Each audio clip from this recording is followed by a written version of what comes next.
নমস্কার, আমি মাধবী দাস চলে এলাম ইলিশ পাতুরির নতুন একটি রেসিপি নিয়ে। বটিতে যথেষ্ট ধার না থাকলে কিন্তু মাছ কাটা ভালো হয় না। ইলিশ মাছের পাশের এই কাঁটাগুলো কিন্তু খুবই মারাত্মক, হাতে লাগলে কেটে যায়, খাওয়ার সময়ও হাতে লাগতে পারে। তাই এই কাঁটাগুলো দেখুন, আমি এই কিছুটা ধার কাটিয়েই ফেলেছি। এই যে দেখুন অনেক ধার, তো এগুলো এইভাবে আঁচড়ে দিয়ে ধার কমাতে হয়। ছোটবেলা থেকেই দেখে এসেছি আমার দাদু মাছের ব্যবসা করতেন, আমার জ্যাঠাও মাছের ব্যবসা করতেন। তাছাড়া আমি নিজেও 4 বছর বরিশাল থেকেছি। বরিশালে ইলিশের দামটা তুলনামূলকভাবে কম, এ কারণে আমার অনেক বেশি ইলিশ খাওয়ার সৌভাগ্য হয়েছে। তবে এখন দাদুও নেই, জ্যাঠাও নেই, আর আমিও বরিশালে থাকি না, এ কারণে ইলিশ খাওয়াটা কমে গেছে। তবে খাই মাঝে মাঝে। যাক, আমি ভালোভাবেই ডিম বের করতে পেরেছি।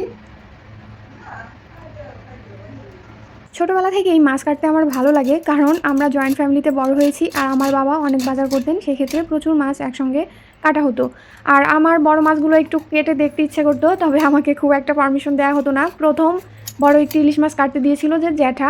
আচ্ছা, ও কাটতে চাচ্ছে, ও কাটুক না, এভাবে জ্যাঠা আমাকে দিয়ে মাছ কাটিয়েছিলেন। সাহস করে ভালো লাগা থেকে একটা কাজ চেষ্টা করলেই কিন্তু ভালো হয়, ভালোই হবে। চেষ্টা করে দেখুন, মাছগুলো দেখুন। একটা সময় অনেক খেতাম, এখন সেই সুযোগটা নেই, কারণ দাম অনেক বেশি। একটা বড় ইলিশ মাছ কেটে কুটে রান্না করার অনুভূতিটাই আলাদা। মাছগুলো ধুয়ে আমি এইভাবে লবণ হলুদ দিয়ে মাখিয়ে রেখেছিলাম। কাঁচামরিচ আর সরিষা একসাথে ব্লেন্ড করে নিয়েছিলাম। এবার একটু সরিষার তেল দিয়ে সবকিছু মাখিয়ে দিচ্ছি। তেল মশলার উপকরণটা আপনার রুচির উপর ডিপেন্ড করে। আমি কিন্তু সবসময় হালকা পাতলা করে খেতেই পছন্দ করি। তারপরে এই যে একদম ফ্রেশ তরতাজা লাউ পাতা নিয়ে নিয়েছি, এগুলোতে আমি মাছগুলো দিয়ে ভালো করে ঢেকে দেব। তাছাড়া একটু লবণ, গোলমরিচের গুঁড়া আর জিরা গুঁড়া অ্যাড করেছিলাম, হয়তো ভিডিও শ্যুট হয়নি। একটা সুন্দর ভিডিও প্রেজেন্ট করতে হলে এখানে অনেক শ্রম দিতে হয়, সময় দিতে হয়।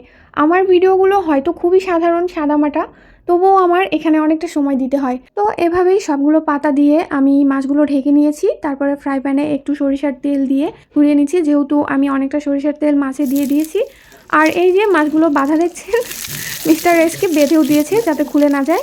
যাই হোক, রান্নাবাড়ি তো শুরু করে দিয়েছি। দেখুন, সবগুলো দেবার পরে কিছুক্ষণ পরে ঢাকনা খুলে আবার একটু উল্টিয়ে দেব।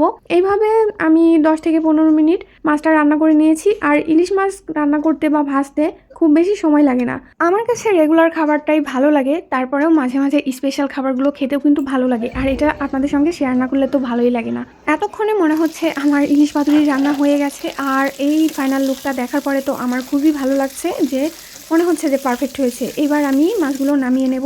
আজকের ইলিশ পাতুরি রান্না আপনাদের কাছে কেমন লাগলো অবশ্যই জানাবেন। আর যারা যারা এটা পছন্দ করেন বা বাড়িতে মাঝে মাঝে ট্রাই করেন, তারাও জানাবেন যে রান্নাটা ঠিকঠাক মতো ছিল কিনা। ভিডিওটি ভালো লাগলে লাইক, কমেন্ট, শেয়ার করুন। আর এতক্ষণ সঙ্গে থাকার জন্য আপনাদেরকে অসংখ্য ধন্যবাদ।